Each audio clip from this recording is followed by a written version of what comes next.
I think it'll be done soon. Take care of the rest. I stared in disbelief at the man in front of me. It had been several months since my father-in-law, Sam, started showing symptoms of dementia.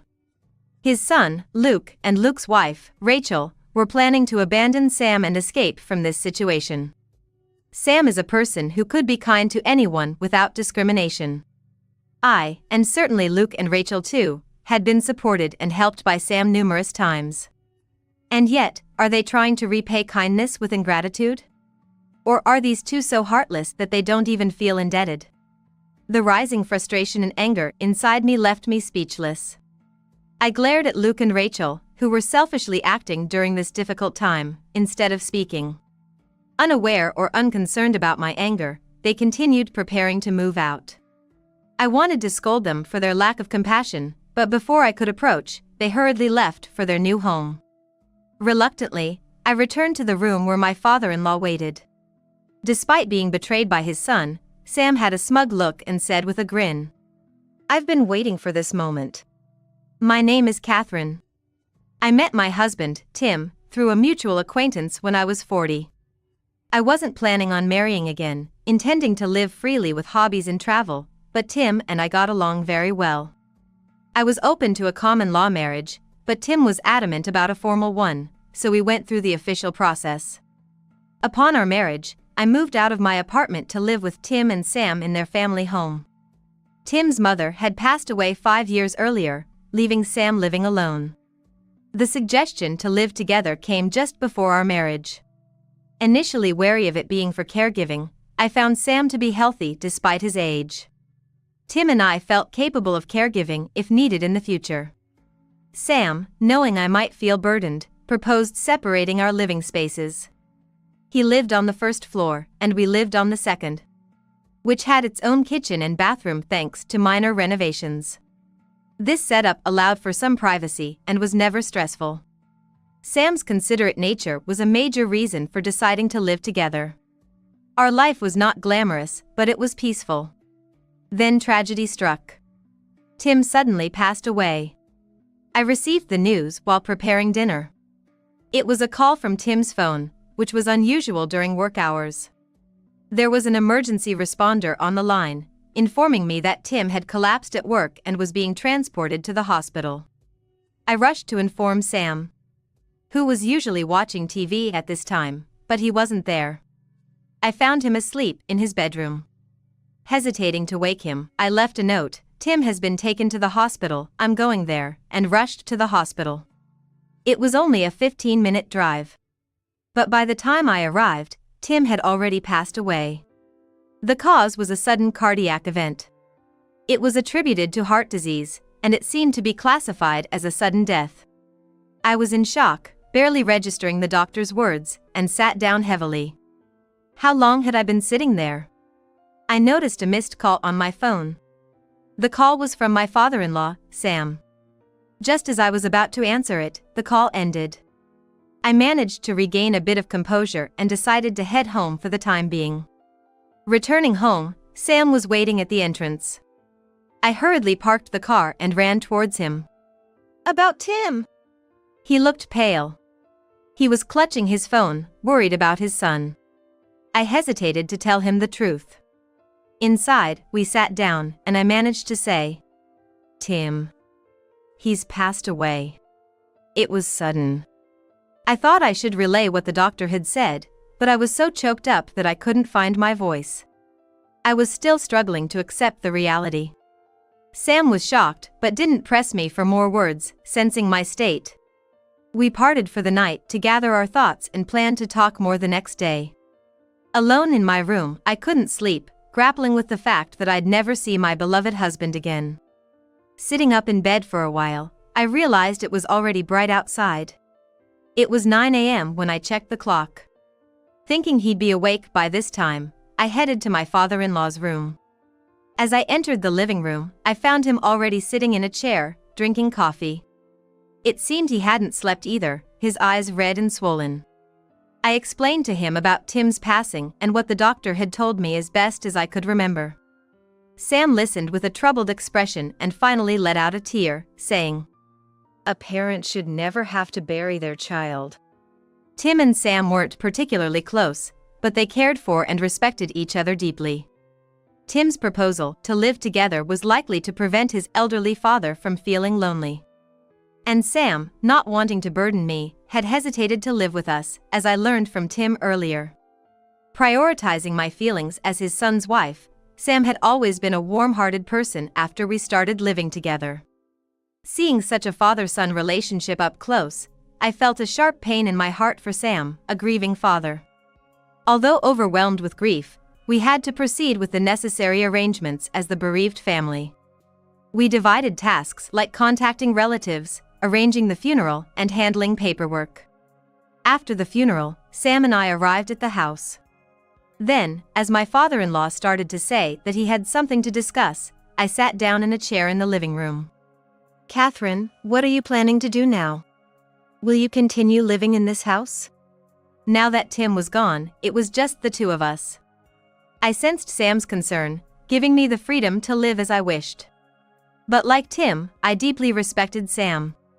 "If it's not a bother, I'd like to keep living here. It's full of memories with Tim." "All right then, let's continue on together." Sam smiled warmly, his eyes crinkling. And so, our life as two began. The void left by Tim's absence would never be filled, but we managed to maintain a peaceful life. One Sunday morning, someone visited our house. Typically, Sam would answer since the entrance was on the first floor. That day was no different, but soon after, I heard Sam's agitated voice. Descending the stairs, I saw Tim's brother Luke and his wife Rachel standing with large bags. "What's all this about? And those bags?" "We're moving in here from today. Thought it'd be tough on you both," Luke said, stepping into the house as if it was the most natural thing. I greeted them and followed them into the living room. Sam, sitting opposite Luke, asked in a low voice, "What's this about moving all of a sudden?" I had only met Luke and Rachel a couple of times, at our wedding dinner and recently at Tim's funeral. Tim had once mentioned their distant relationship, saying they rarely visited since Sam started living alone. "Well, with Tim gone and Catherine alone to take care of you, I thought as your real son, I should help." I was surprised, having sensed their strained relationship. Sam didn't brighten up, but didn't turn them away either. "You could have at least given us a heads up. What do you think, Catherine?" Luke and Rachel planned to live with Sam on the first floor, which wouldn't be much of a burden on me. Though slightly uncomfortable with their sudden decision, I saw no reason to object. The change in Sam started about 3 months after we began living as a 4-person household. He started misplacing things, repeating the same conversations, and occasionally became irritable or withdrawn. And then, my father-in-law, who had always been calm, began to raise his voice like a different person and suddenly became sullen and stopped talking. Suspecting something, I searched online and found his symptoms matched dementia. The realization shook me. Sam, always healthy and gentle for his age, had changed so drastically. I closed my laptop, taking a deep breath. When I married Tim and decided to live together, I was prepared for eventual caregiving. But that was with Tim by my side. The rapid progression of Sam's condition filled me with a sense of urgency. I attempted to take him to the hospital, but he seemed to be in a bad mood. "Sam, let's go to the hospital, just to check. It'll be quick." "Shut up! I'm not going to any hospital. What are you trying to do?" He snapped back furiously, making me flinch. Intimidated by Sam's forceful tone, a reminder of his masculine vigor despite his age, I couldn't muster the courage to insist further. During the weekdays, I work from morning to evening. In my absence, Rachel, a stay-at-home wife, and Luke, on his early return days, would look after Sam. On my days off, I spend the entire day with Sam. Several months have passed since symptoms suggestive of dementia appeared in Sam. His forgetfulness worsened rapidly, often asking for meals right after eating or taking multiple showers a day. This drastic change in Sam saddened me, while my concern for him grew. Perhaps there could be some effective medication or treatment. Leaving it unaddressed, his condition might worsen, making it even more difficult to take him to the hospital. I decided to discuss with Rachel and Luke, who happened to be at home, about taking Sam to the hospital. "Can you help me take Sam to the hospital? I think he might listen if we all try to convince him together." "Well, maybe it's okay as it is." Rachel's response surprised me. Because whenever she interacted with Sam, who showed symptoms, she visibly showed her displeasure. Despite moving in under the pretense of helping with caregiving, when I saw Rachel and Sam together, she seemed bothered. Wouldn't taking Sam to the hospital and getting professional care make things easier for Luke and Rachel? Their hesitant response to my proposal made me uneasy. "But we won't know if it's really dementia unless we take him to a doctor." I pressed on, and finally, Luke and Rachel reluctantly agreed to help take Sam to the hospital. We planned to go a week later when everyone was off. On that day, I woke up early, stretched out, and braced myself. Going to the hospital would mean a diagnosis. There was so much I wanted to ask the doctor about coping with dementia, caregiving, and its progression. Though I felt anxious about caring for Sam alone since Tim's passing, I wanted to join forces with Luke and Rachel to support Sam, who had been so kind to us. With these thoughts, I headed downstairs. Instead of entering the living room on the first floor, I went straight to the front door to fetch the newspaper that Sam reads every morning. Previously, he would get it himself, but since the onset of dementia, someone in the family always did it for him. As usual, I opened the door, but the scene outside was different. A moving truck was parked in front of the house, and Luke and Rachel were busily loading their belongings. "What's this? What's going on?" Hearing my voice, Luke and Rachel noticed me. "We're moving out. Our own house is ready," Luke said nonchalantly, and I was in utter confusion. Today was the day we had promised to take Sam to the hospital. "To be honest, we always intended to move out, so whether Sam goes to the hospital or not doesn't really matter to us," Rachel added. So that's why Rachel reacted unexpectedly when I asked for help to convince Sam. They were planning to move out anyway. It dawned on me that moving into our house had been a temporary arrangement until their house was completed. Anger built up inside me towards these two, who had shown up unannounced and now were leaving for their own selfish reasons. "What about Sam? Are you going to leave him in this condition?" I asked angrily, but they showed no remorse. "You can continue caring for him, Catherine. You've been living together, so you should manage." "But the situation is completely different now. It's cruel to just abandon him," I protested, hoping they would at least help me take him to the hospital. The thought of taking Sam, who became irate and violent at the mention of the hospital, was daunting for me alone. My pleading fell on deaf ears as Luke and Rachel remained indifferent. Then, Luke said something unbelievable. "Well, he's probably gonna kick the bucket soon anyway. The rest is up to you." Stunned, I watched Luke turn his back on me nonchalantly. I never imagined Luke could be so callous towards his own father. Especially since Tim had passed away less than a year ago. His insensitive remark furrowed my brow in disbelief. Ignoring my shock, they just drove off in the truck. Left standing there dumbfounded, I remembered Sam inside and hurried to the mailbox to get the newspaper. Still bewildered, I knew my life with Sam would continue. I resolved to somehow take him to the hospital alone and care for him no matter what, clutching the newspaper I had just picked up. As I entered the living room on the first floor where Sam was likely waiting, I was surprised to see him sitting and drinking coffee. This was unexpected because Sam's dementia had progressed to the point where he couldn't even make coffee for himself. He was sipping his coffee quietly, looking like his old, calm self before dementia. After a quick glance at me, Sam grinned. "They finally left, huh? I've been waiting for this moment." Confused, I just stared at him. The more I observed, the more he seemed like his old self. He beckoned me to sit down in the living room, and I obediently took a seat. Sam then stood up and prepared a cup of coffee for me. "Thank you." "Well, Sam, about..." I stammered, unsure of what to say. Sam, observing my confused state, gave a mischievous smile. Sorry for all the trouble I've caused. How was my acting? Acting? I was utterly shocked. As I sat there stunned, Sam, smiling broadly, explained everything. It all started a few days after Tim's funeral.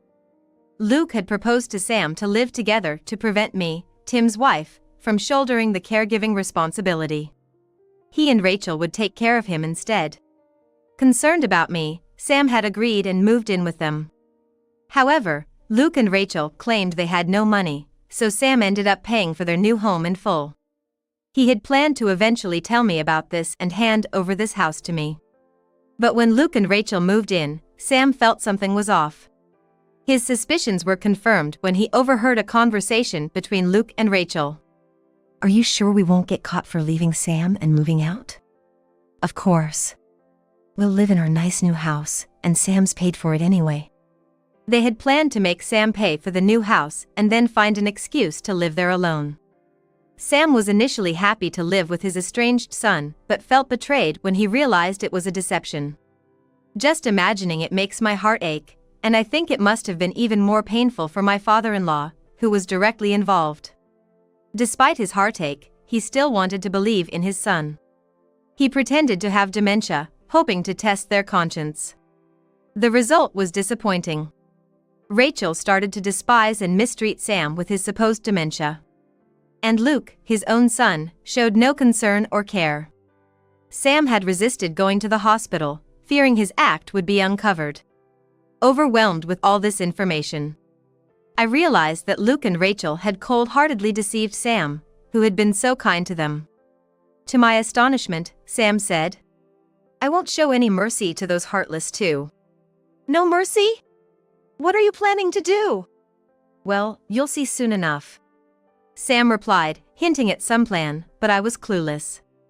I had braced myself for solo caregiving, believing Sam had dementia, so this revelation left me feeling relieved yet bewildered.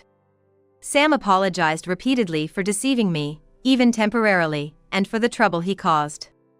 The reality of having the kind and gentle Sam back was increasingly clear. I was relieved that he wasn't ill. The following days, showing no signs of dementia, we returned to the tranquil and quiet life we had before. 1 month after Luke and Rachel moved out, Sam and I were still living together, maintaining a good balance of support for each other. Sam used to cook for himself, but recently his legs had been giving him trouble, so I started cooking dinner and we ate together. Today, being off from my job, I went shopping at a nearby supermarket and was thinking about tonight's dinner menu. As I turned the last corner and my house came into view, I saw a group of people gathered in front. Could something have happened to Sam? I rushed home. To my surprise, the commotion was caused by Luke and Rachel arguing with Sam at the front door. Could they be moving back in? Seeing their large carry-on bags, a sinking feeling hit me. Their loud voices attracted the neighbors, who gathered around to see what was happening. Luke and Rachel, frantic and indifferent to the onlookers, were confronting Sam. Worried about escalating the situation and possibly causing a disturbance, I approached and urged them inside. Ignoring my pleas, they continued their heated discussion, so I pushed them into the entrance and apologized to the neighbors before closing the door. Let's calm down and talk in the living room. Calm down? Are you even listening, Dad? What do you mean by this? But Luke and Rachel were too agitated to listen. Sam listened obediently to my words and walked into the living room. In the living room, Sam sat down while Luke and Rachel stood angrily in front of him. Sam, this is awful. How could you sell our house without telling us? We've been kicked out. That house was built with my money. You two never intended to live with me, Sam retorted, and Luke and Rachel froze, shocked that Sam knew about their intentions. You're mistaken. We were just settling down and we're going to invite you to live with us, they said, desperately trying to justify themselves. Sam, unfazed, looked at them with disdain. He revealed that he had accidentally overheard them discussing their plan to make him pay for the house and then live there alone. Disgusted by their heartless behavior, Sam had pretended to have dementia to test their conscience, but their attitudes only confirmed his suspicions. Today you seemed fine, so was it all an act? You deceived us. As an apology, give us the money from selling the house. Rachel demanded outrageously. I was astonished at Rachel's audacity, but Sam remained calm, waving his hands dismissively. I can't give you anything. It's Catherine who's been supporting and worrying about me all this time. I've decided to leave everything to her.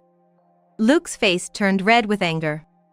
And he slammed his hand on the table, making a loud noise. Despite this, Sam remained stoic, his gaze cold and steady. Enough. Then give us this house. It's crazy that a stranger gets everything while I, his real son, get nothing. That's impossible. This house is already scheduled to be demolished and the land sold. Sensing Luke's disbelief, I added, the house is in my name. It was decided after consulting with Sam. Luke was taken aback by my sudden interjection. The house, originally under Tim's name, had been transferred to me after his death. Tim had insisted on a legal marriage so that I could smoothly inherit his assets. Something I hadn't anticipated at the time but was now grateful for. Realizing they had lost both the house and Sam's support, Luke and Rachel stood in stunned silence. Family isn't just about blood. It's about caring and honesty, something you two have failed at. There's nothing left to say to you. Please leave. Sam said, his voice firm and resolute. In an uncharacteristically cold voice, my usually gentle father-in-law, Sam, delivered a final blow to the stunned Luke and Rachel. The two of them, previously so enraged, seemed to vanish into thin air. They shuffled down the hallway to the front door, and then I heard the door close with a thud. Half a year has passed since that last encounter with Luke and Rachel. I'm about to lock the door of my new apartment and head to my job. The house was raised and put up for sale, and Sam decided to move into a facility. He proposed this soon after Luke and Rachel left. Approaching 80, Sam is still relatively healthy for his age, but he's aware that his abilities are waning. He probably disliked the idea of burdening me with his care. Despite my insistence that he shouldn't worry about me, Sam seemed resolute in his decision. He still has savings, enough to cover the cost of the nursing home, so he expressed his wish to move there. We discussed it for a while, but considering the possibility of trouble occurring while I'm at work, I reluctantly agreed to his proposal. Fortunately, the nursing home Sam is moving into is near my workplace. Visiting him for about an hour after work has become my daily routine. Hi, Sam, how are you today? Hello, Catherine. I'm doing well, and you look great too. He now walks with a cane and seems much smaller than before, bent over with age. But his voice and complexion appear healthy, and I am relieved. As we chat in the meeting room, other residents pass by and greet Sam, who seems to have become quite popular in the home. Since then, I've received several calls from Luke and Rachel, begging for money. It seems their dream home has become a distant fantasy, and they are struggling in a small, old rental house. Their pleas, desperate and faint, find no sympathy in me. My consistent refusal eventually led to the cessation of their calls. Now, I look forward to my visits to the nursing home and enjoy my peaceful life in my beautiful apartment. I sincerely hope these days continue.